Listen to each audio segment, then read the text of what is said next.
Well, we are here in chapter 5. That means that we are a little farther than halfway. Looking at just sort of my tracking, I think we've got about 18 to 19 hours under our belts right now. So if you have not watched the first 4 chapters, they are required knowledge for the rest of the course. So chapters 1 through 4 sort of lay the groundwork from which we can spring off into more advanced and more detailed scenarios. So much of the early chapters are here's what it is, here's what it does, here's the logic behind it, and you need to put all the pieces together to actually create some real world scenarios.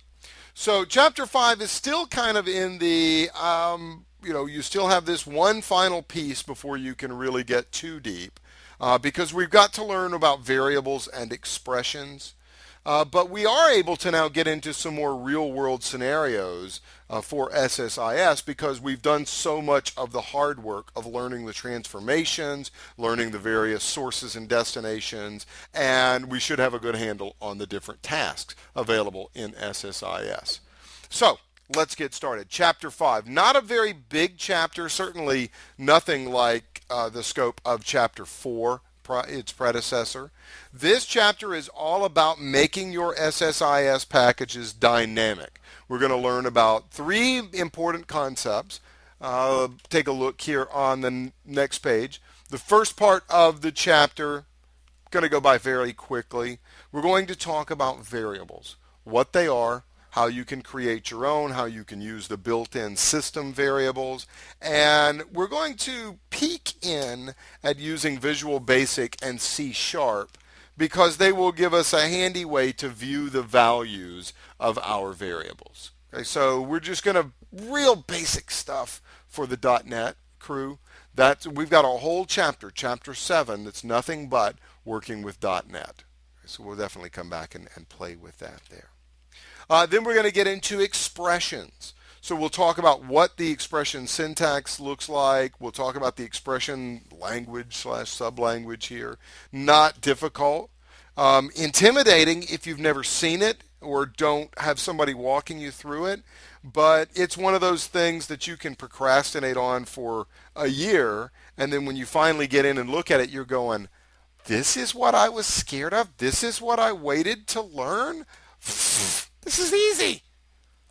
Then we're going to get towards the end with some real world examples using container, and we're going to dig deep into the execute SQL based task, and we'll talk about package configurations as well. So this is about 3 things: how variables work, how to use expressions, and how to change package settings at runtime.